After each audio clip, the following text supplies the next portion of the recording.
pour cette dernière émission d'Histoire parallèle, nous évoquerons le sort de l'Europe depuis le triomphe du nazisme jusqu'à aujourd'hui et même jusqu'à demain. C'est-à-dire jusqu'à un moment où peut-être une partie de l'Europe de l'Est se joindra à l'Europe de l'Ouest. Et pour ce faire, nous avons avec nous Rudolf von Taden, qui est coordinateur des affaires franco-allemandes au ministère des Affaires étrangères à Berlin, mais avant tout un historien, qui représente avec moi l'Ouest, si j'ose dire. Nous sommes avec Borislas Geremek, que nous connaissons bien, avant tout historien, mais aussi ministre des Affaires étrangères pendant quelque temps à Varsovie, et avec Jacques Rupnik, historien lui aussi avant tout, mais qui a été le conseiller du président Havel à Prague pendant quelque temps, mais qui ici, comme mes amis, jouera le rôle d'un diagnosticien. Pour évoquer cette longue période, nous verrons naturellement des documents de toute origine, soviétiques, américains, français, allemands, etc. Et pour commencer, eh bien, lançons ces documents qui vous rappelleront des moments tragiques.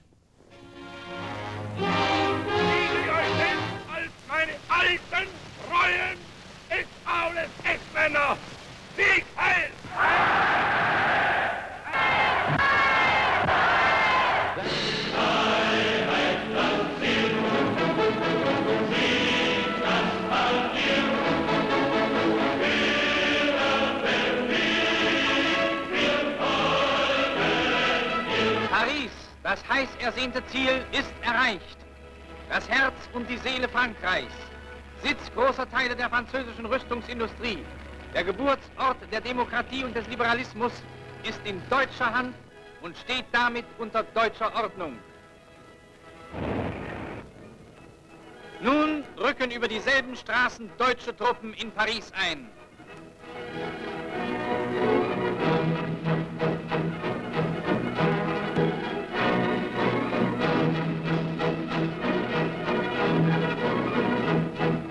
La Madeleine. Der Führer trifft zu früher Morgenstunde überraschend in Paris ein und besichtigt bei seiner Fahrt durch die Stadt auch dieses Bauwerk.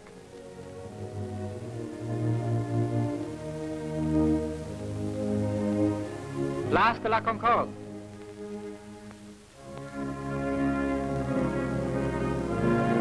Der Triumphbogen.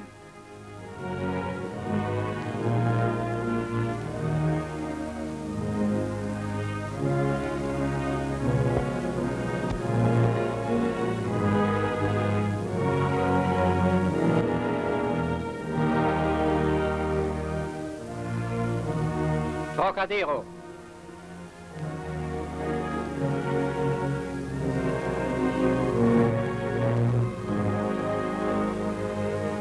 Ein Blick auf den Eiffelturm. Links vom Führer Professor Speer.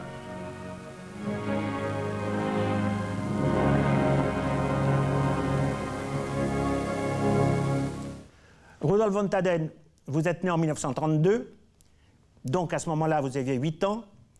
Aujourd'hui, vous êtes historien. Votre commentaire? Mon commentaire est le suivant. Je constate que dans cette partie du film, on ne parle pas uniquement de la victoire de l'Allemagne sur la France, mais on parle de la victoire sur la démocratie et le libéralisme. Je cite littéralement « Paris als Geburtsort der Demokratie und des Liberalismus ». Cela veut dire que dès le début, il y avait une question idéologique dans cette guerre. Et on peut y voir que la Deuxième Guerre mondiale se distingue de la Première Guerre mondiale, qui était avant tout une guerre des nationalismes. Alors qu'ici, dès le début, il y avait un élément qui était plus que la guerre des nationalismes. C'était la guerre des patries en 14-18 et la guerre des idéologies en 39-45, entre autres.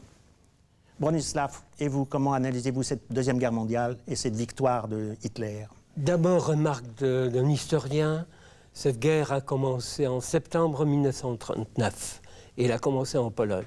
C'est l'attaque de l'Allemagne nazie contre la Pologne qui a, d'une certaine façon, répété un geste qui a terminé, un événement qui a terminé l'histoire moderne de l'Europe, les partages de Pologne à la fin du XVIIIe siècle, c'était la fin d'une certaine Europe. Et l'attaque de l'Allemagne nazie, le commencement de cette victoire nazie en 1939, ça aussi était le même acte, l'acte de la même signification, puisque c'était le partage entre l'Union soviétique et l'Allemagne nazie. Et puis le souvenir d'un enfant à 7 ans, c'est en 1939 que j'ai compris que quelque chose d'important se passe. Je suis allé le 3 septembre 1939 devant l'ambassade de l'Angleterre pour crier « Vive l'Angleterre !» qui s'est prononcé en défense de la Pologne. Eh bien, nous nous demanderons plus tard, dans cette émission, lorsqu'il s'agira de l'autre partage de la Pologne à la fin de la guerre, si vous avez encore crié « Vive l'Angleterre !» Jacques Rupnik, vous êtes d'une autre génération et vous pouvez voir ça avec une distance autre. Comment vous jugez cette guerre et ces victoires du départ de Hitler? Je crois que c'est d'abord cette défaite de la France. C'est la défaite des démocraties occidentales qui n'ont pas su résister à Hitler dans les années 30. Et donc on pourrait remonter 1933, la guerre d'Espagne, l'occupation de la Rhénanie. Il y avait toute une série d'occasions que les démocraties occidentales n'ont pas su saisir. On voit le résultat en 1940. Et puis la défaite de la France, c'est aussi, quelle que soit l'issue de la guerre par la suite, on sait que l'Europe ne sera plus pareille. Un autre ordre européen va naître de cette guerre. Eh bien, on va tout de suite passer à un des grands tournants de la guerre. Naturellement, c'est Stalingrad.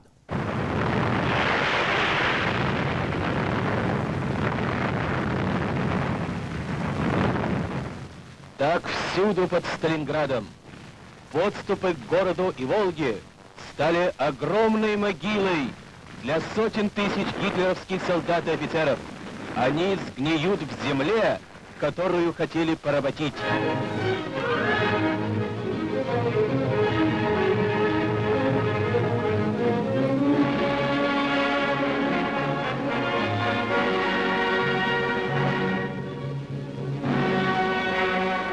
За 4 дня на участке Новая Калитва-Монастырщина нами захвачено более 10 тысяч пленных.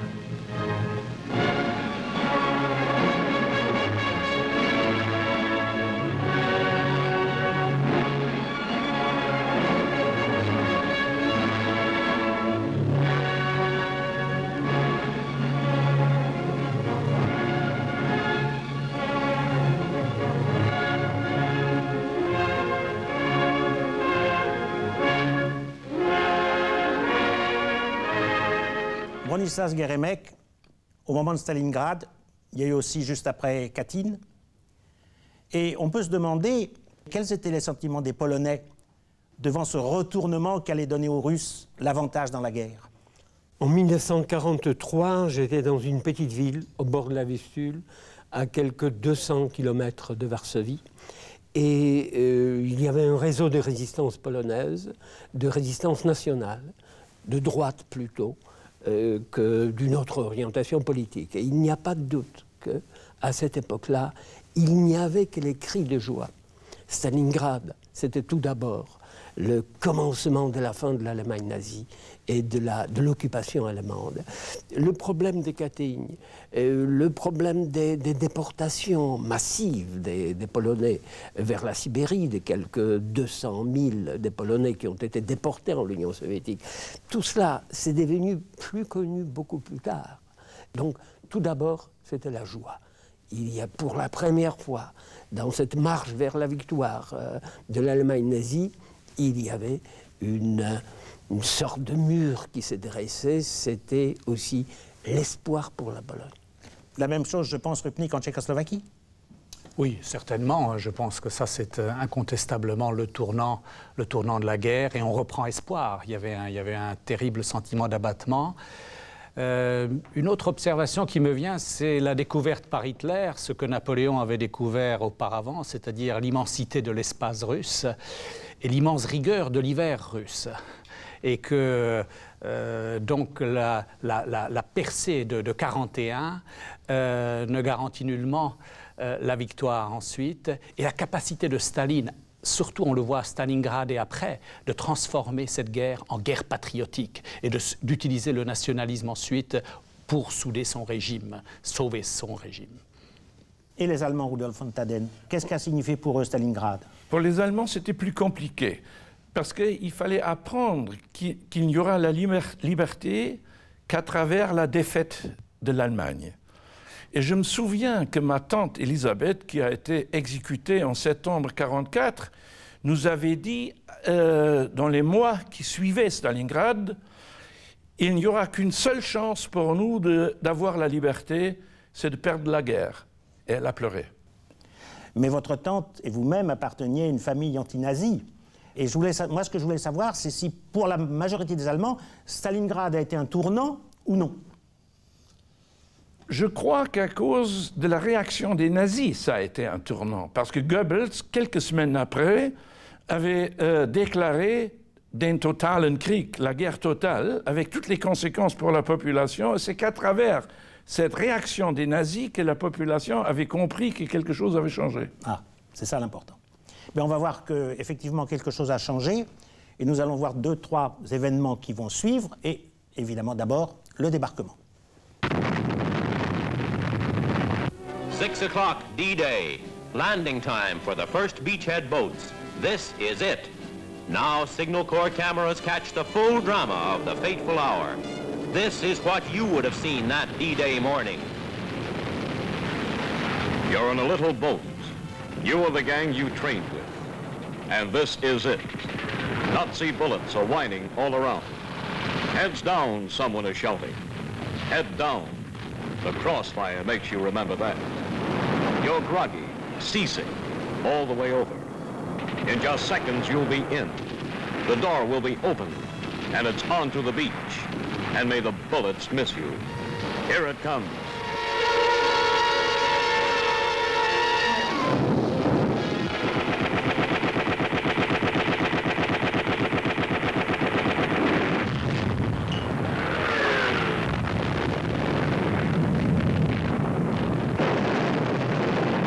You're in, but 2 pals fall. This is D-Day. Alors, Rudolf von Taden, le débarquement, c'est lui le tournant plutôt que Stalingrad? Le débarquement des Américains et des Anglais en Normandie a été moins important dans la prise de conscience allemande que la défaite de Stalingrad. Eh bien, on va passer maintenant à un autre stade de notre histoire, Yalta bien sûr, mais aussi la fin de l'Allemagne et l'ouverture des camps. Von Rundstedt offensive in the Ardennes. Germany's last bid for victory, a grim, killing affair. A month later, at Yalta in the Crimea, Allied leaders laid the final plans for victory. Of the 3 great men who met here, attention focused on President Roosevelt, then already mortally ill. After Yalta, events gathered speed. The full onslaught of Allied power fell upon Germany. With Germany's river barrier behind them, the Allied advance gathered momentum. Nazism was crushed in the rubble of German cities. In these weeks, the full horror of Hitler's new order was exposed. Then we learned to shudder at the names Belsen and Buchenwald. But the rule of the Nazi Party was already almost at its end. On the 5th of May, enemy commanders defending northwest Germany surrendered to Field Marshal Montgomery and the British 21st Army Group at Lüneburg Heath. The climax of Britain's war effort in Europe and the first of the wholesale German surrenders inside the Reich.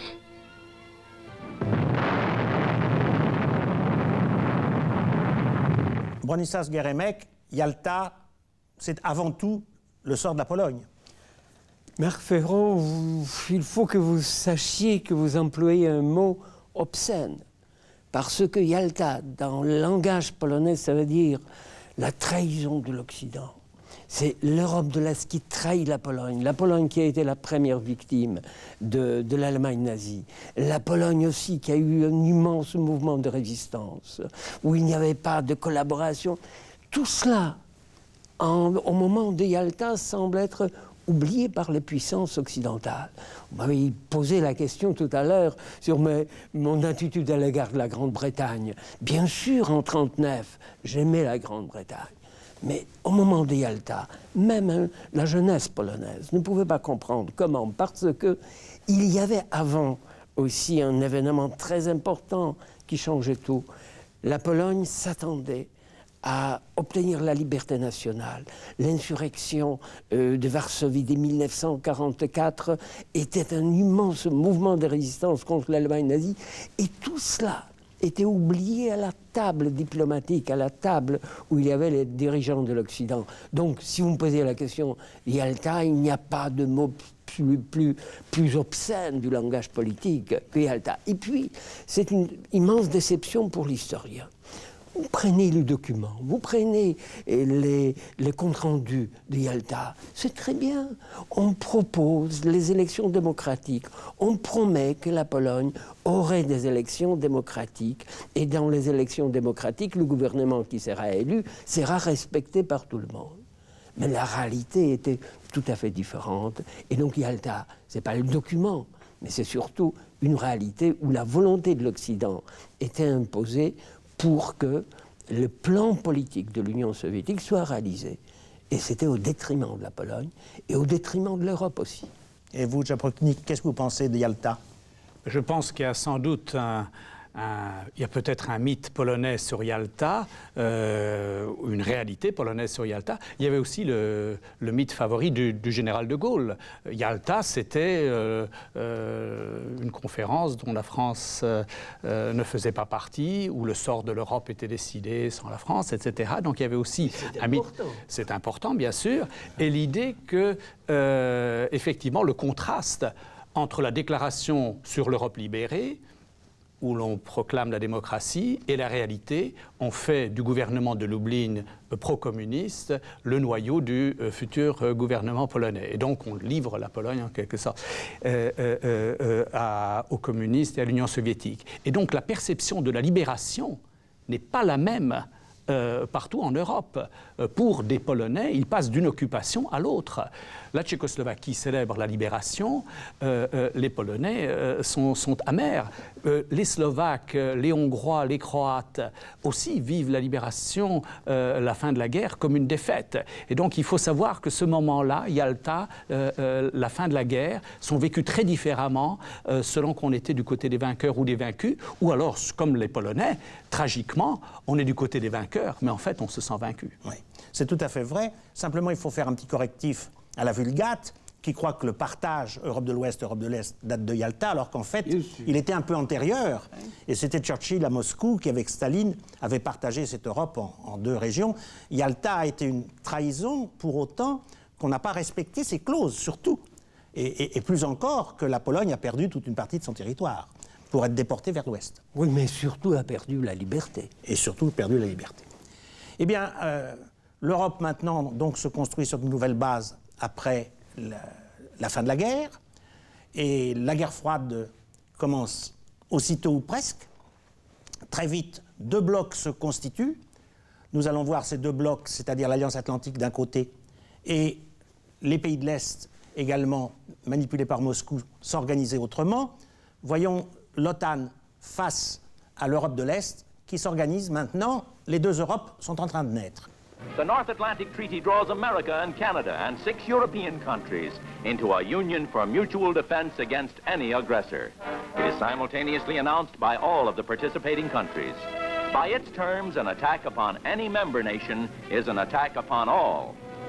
The pact is hailed by England and by Canada, which already has hemispheric defense agreements with the United States. Despite communist opposition, the 20-year treaty is welcomed by France and the other member countries. These include Belgium, Luxembourg, the Netherlands, and Norway. Together with their possessions, these countries extend a line of democratic solidarity north of the Tropic of Cancer, from the River Elbe to Alaska. Italy, Denmark, Greenland, and Portugal, along with Iceland, are due to join to stand together against the threat of communist advance from the east, backed by the power and resources of the United States. Dans la capitale polonaise, en effet, les représentants des 8 puissances de l'Est se sont réunis pour signer un traité d'amitié, de coopération et d'assistance mutuelle qui constitue une riposte au pacte atlantique et qui d'ailleurs ne fait que consacrer un état de fait préexistant. Le maréchal Koniev, qu'on voit ici en compagnie des maréchaux Bulganin et Yukov, devient commandant en chef de cet OTAN de l'Est. Pour l'histoire, l'époque de l'OTAN et du pacte de Varsovie en face, de toutes les alliances qui ont pu se faire à l'Ouest, économique ou autre, plan Marshall, etc., à l'Est, comme Econ, etc., ça marque vraiment la division de l'Europe en deux. Alors, la question que je pose à Bronisław Geremek, qui a été ministre des Affaires étrangères il n'y a pas très longtemps, en Pologne, j'aimerais comprendre pourquoi, aujourd'hui, où la Pologne souhaite, au nom de son caractère très occidental, pays catholique, entrer dans l'Europe de l'Ouest en premier, et nous l'accueillerons avec joie, cette Pologne, pourquoi la Pologne veut passer par une entrée dans l'OTAN, qui est contrôlée par les Américains, pour faire partie de l'Europe? C'est une question qui prouve que l'Europe reste parfois aussi partagée maintenant, parce que nous avons des mémoires différentes. Le pacte de Varsovie n'a jamais existé. Qu'est-ce que c'est qu'un pacte de Varsovie? L'OTAN était l'expression de la volonté de peuples, des gouvernements nationaux. Le pacte de Varsovie était une invention de l'Union soviétique qui a imposé aux pays satellites ce qu'elle voulait. Donc, il n'y a pas de parallèle entre le pacte de Varsovie et l'OTAN, entre l'Union économique, la communauté économique européenne et les Comecon. C'était une autre réalité. Et puis, à un certain moment, quand la liberté est venue, pour nous, les Polonais, c'était normal de se retrouver dans la famille où il y avait les mêmes valeurs spirituelles, les mêmes traditions, aussi les mêmes dangers. Rudolf von Taden soulignait que dans la progression nazie, il y avait le problème de l'idéologie aussi. Mais l'OTAN s'est dressée contre cette idéologie sous une autre marque, contre le communisme. Donc, pour nous, c'était tout d'abord de se retrouver ensemble avec l'Occident, avec les pays occidentaux, dans la famille à laquelle nous appartenions depuis longtemps. Deuxièmement, c'était aussi une façon d'effacer Yalta. Quand, le 12 mars 1999, j'ai signé les traités de Washington au nom de la Pologne, j'avais le sentiment que c'était un acte de justice, que la Pologne, finalement, retrouvait ce qu'elle devait avoir et que Yalta a déchiré. Donc, il ne faut pas penser que pour nous, c'est une recherche d'appartenir à un pacte militaire. Nous voulons être ensemble avec les autres pays européens. Et ce n'est pas notre faute que l'Union européenne n'a rien proposé. C'est l'OTAN qui a proposé. L'Union européenne, jusqu'à maintenant, attend de prendre sa décision. Ce n'est pas notre faute. Oui, mais on peut être européen. Pour être juste. Oui, certes, mais on peut être européen sans l'OTAN. De Gaulle, à un moment de son histoire, avait imaginé une autonomie de la France tout en restant avec des valeurs occidentales. Je crois que le général de Gaulle a bien raison de souligner que la France n'a pas participé à Yalta. Et c'est très bien. Les Polonais aiment beaucoup cette phrase. Et donc, dans cette tradition-là, il faudrait que du côté de la France ait aussi une compréhension pour la volonté des Polonais d'être ensemble avec les pays occidentaux et d'être ensemble d'abord avec l'Allemagne, qui était notre ennemi séculaire, mais avec laquelle nous retrouvons non seulement un lien politique, mais plus que ça. Mais la France nous manquerait s'il n'y avait pas aussi une conception de la sécurité européenne qui comprendrait aussi bien l'OTAN que l'Union européenne. Von Taden, qu'est-ce que vous pensez, vous, de ce que vient de dire Geremek?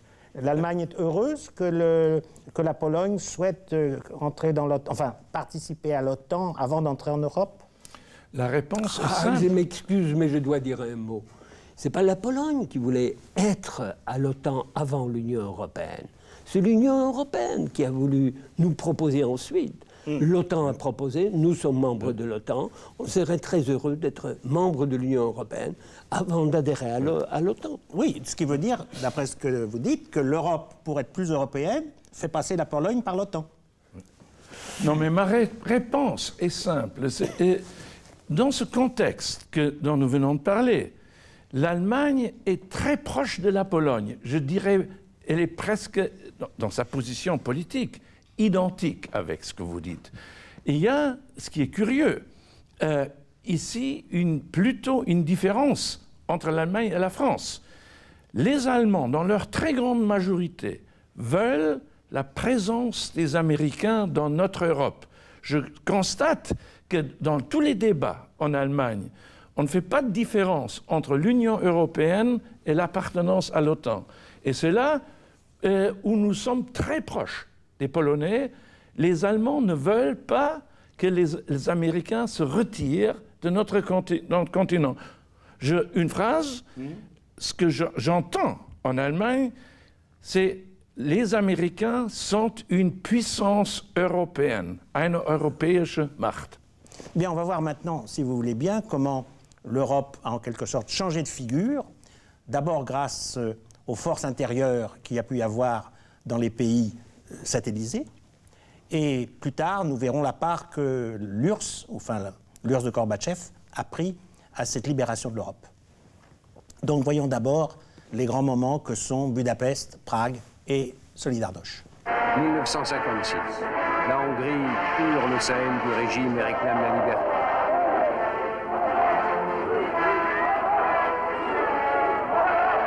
À l'aube d'une nuit d'émeute, les premiers chars soviétiques franchissent le Danube. Pour 14 millions de Tchécoslovaques, 1968 fut bien l'année choc. Et le printemps de Prague ne dura que jusqu'au 20 août. Le sommet de Bratislava fut le dernier sourire que Moscou accorda à la Tchécoslovaquie, qui avait cru pouvoir vivre à sa façon dans le monde socialiste. Alexandre Dubček, champion de l'indépendance de son pays, souhaitait y instaurer les libertés de pensée et d'action, mais comme le peuple, il dut s'incliner devant la force. Ce vent de l'Est qui s'éleva pour balayer l'espoir de toute la Tchécoslovaquie, ce furent 20 divisions soviétiques, 20 divisions de l'Allemagne de l'Est, 2 divisions polonaises et une unité bulgare. Według oceny kierownictwa Wojewódzkiego Urzędu Spraw Wewnętrznych w Gdańsku w niepokojach brało udział około 100 wyrostów. Wszystko trwało około godziny. Natomiast musimy pozostać sobą, musimy pozostać wolni, samorządni, musimy mieć swoje organizacje. Jeśli to wszystko będzie możliwe, to i kompromisy w sprawach, które są oczywiste, będą też możliwe. Z górą wszystko będzie. Mam nadzieję, że się już nie rozejdziemy. Myślę, że nie. W interesie Polski leży przede wszystkim. Tak, mam nadzieję właśnie. I Tadeusz Mazowiecki. Przewodnicząca składu orzekającego Danuta Widawska ogłosiła postanowienie o wpisie do rejestru związków zawodowych NSZZ Solidarność o charakterze ogólnokrajowym z siedzibą w Gdańsku.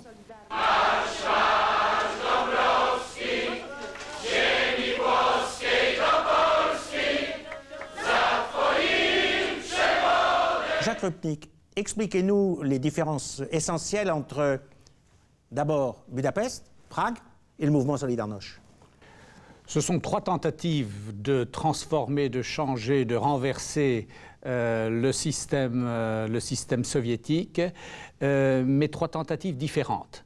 Il y a l'insurrection de Budapest, il y a la tentative de réforme de l'intérieur, le socialisme à visage humain de Dubček à Prague, et il y a le mouvement Solidarność qui est une tentative d'auto-organiser la société face à un État communiste. À chaque fois, on espère éviter l'erreur, entre guillemets, de l'expérience précédente. Les Tchèques pensent qu'avec la réforme, ils vont éviter le sort de 56. Les Polonais pensent qu'en ne touchant pas au parti, ils éviteront ce qui est arrivé aux Tchèques. Dans les 3 cas, ça se solde par un échec. Mais ce qui reste, c'est 3 tentatives importantes de soulèvement de la société au nom d'une culture politique démocratique. Et ça, c'est important pour la suite. Parce que lorsque s'écroule le communisme en 89, c'est cet héritage de l'opposition au communisme, cet héritage, disons, d'une culture démocratique qui préfigure une transition démocratique réussie. Et c'est l'absence de tels mouvements dans les Balkans, par exemple, qui explique aussi les grandes difficultés de la transition démocratique là-bas. Bronisław Geremek, vous avez été un des fondateurs de Solidarność. Est-ce que, quand vous avez été à cette initiative, avec d'autres, est-ce que vous avez fait cette analyse? Certainement pas. Nous avons beaucoup plus pensé à la situation de l'Union soviétique après l'Afghanistan qu'à ses précédents malheureux, qui étaient Prague, Budapest ou Berlin, enfin d'autres façons. Donc, je partage tout à fait l'analyse comparative que Jacques Rupnik vient de faire, mais je soulignerai quand même, et c'est sans parti pris, c'est pas parce que Solidarność c'est ma vie, mais parce que je crois que dans une approche historique, il faut voir que pour la première fois, ce sont les Polonais qui ont démontré que le roi est nu. Non seulement parce qu'il y avait 10 millions de gens dans le mouvement Solidarność, parce que le Parti communiste était absolument désarmé en face de cela, mais aussi que le régime totalitaire a besoin toujours d'une participation passive de la population. Et ça concerne tous les régimes totalitaires. Le régime communiste était conscient que cette passivité de peuple est le fondement de son pouvoir. Après Solidarność, ça ne pouvait pas continuer. Je crois que c'est Solidarność qui met la fin à une époque. Le régime totalitaire communiste, à cette époque-là, s'est trouvé au début de sa mort, au début de sa fin. Je suis d'accord avec votre analyse, et celle de Rupnik tout autant. Je voudrais seulement demander à Rudolf von Taden, au milieu de ces événements, il y a eu Prague 68, mais Prague, et plutôt 68, a eu plusieurs significations. À l'Est, on l'a dit. À l'Ouest, c'était un petit peu autre chose. Les 68ards à l'Ouest se sont distingués de ceux qui ont soutenu le mouvement 68 à Prague. Mais ce qui est important, après, il y en a eu beaucoup qui ont appris, au moment du mouvement de Solidarność en Pologne, qu'on ne pouvait pas seulement faire de l'anti-américanisme. Je crois que c'est un phénomène important. La réaction allemande, surtout en Allemagne de l'Ouest, face au mouvement de Solidarność en Pologne, c'est la première fois qu'il y a eu une grande solidarité entre une majorité des Allemands et les Polonais. Il y a aussi une chose qui me semble importante. En 68, et surtout après 68 de Prague, on a compris que la démocratisation du communisme, que l'idée d'un communisme à visage humain, c'est impossible. C'est la fin de la grande illusion. Oui. Eh bien, on va passer maintenant à un autre stade de notre histoire. C'est le moment où cette illusion va se lever complètement, mais un des déclics va venir de Moscou. C'est Gorbatchev qui va aider ce mouvement général que vous venez de décrire, qui va aboutir à la chute du mur de Berlin, finalement, au changement de régime en URSS, bien sûr, et aussi à la réunification de l'Allemagne. Quelques 10 000 personnes étaient venues saluer Gorbatchev ce matin devant la mairie de Bonn, et pour le numéro 1 soviétique, c'était un nouveau test de popularité. J'espère vraiment qu'il pourra rester au pouvoir, qu'il aura assez de soutien de son peuple pour continuer, pour aller plus loin. Je lui souhaite plein de choses, ainsi qu'au peuple soviétique.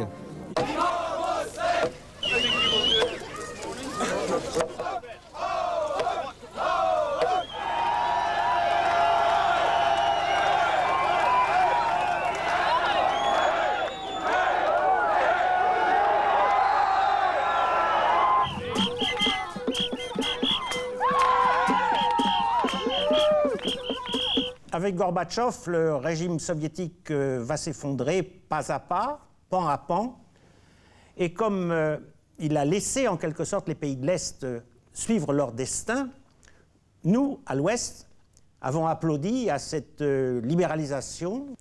Mais ça aboutit aussi à un petit miracle qui a été une réconciliation entre les Russes et les Allemands. En 89, vraiment les Allemands ont embrassé Gorbatchev. Qu'en pensez-vous Les Allemands ont embrassé Gorbatchev d'une manière différente à l'Est et à l'Ouest. Pour les Allemands de l'Est, ils se posaient la question si Gorbatchev pouvait être une alternative au régime de Honecker. Quand les Allemands de l'Est ont crié « Perestroïka », c'était contre Honecker, alors que les Allemands de l'Ouest, et c'est eux qui étaient importants à l'époque, se sont dit on peut peut-être concilier les deux mouvements, c'est-à-dire la discussion avec le gouvernement et la discussion avec les mouvements d'opposition.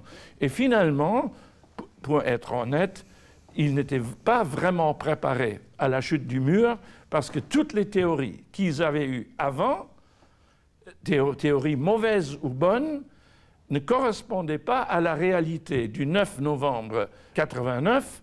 Et par conséquent, en tant qu'historien, je souligne le fait que la réunification allemande est la conséquence aussi de ce qu'on appelle le hasard de l'histoire. Ce n'est pas uniquement la logique de l'histoire qui nous a amenés à la réunification allemande. Oui, mais si je peux deux notes toutes petites ajouter. La première concernant Gorbatchev, qui a joué un rôle énorme, mais je crois qu'il n'était pas conscient de ce qu'il était en train de faire.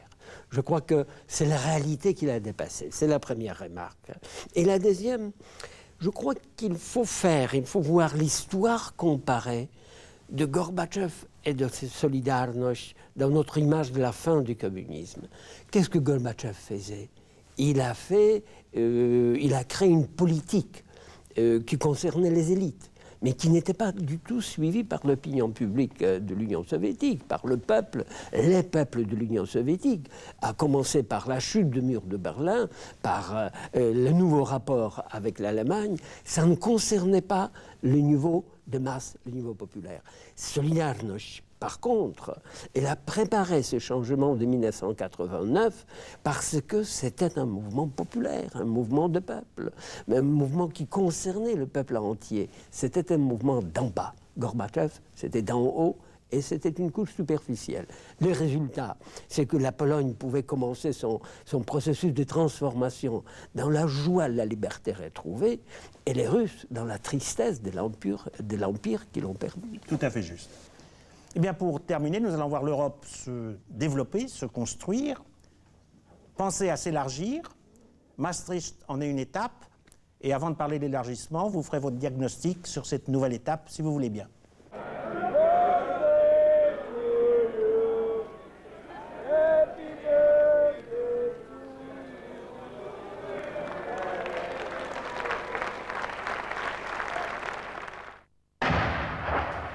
With the UN decision to abandon the airport, Sarajevo's Bosnian people fear for their lives.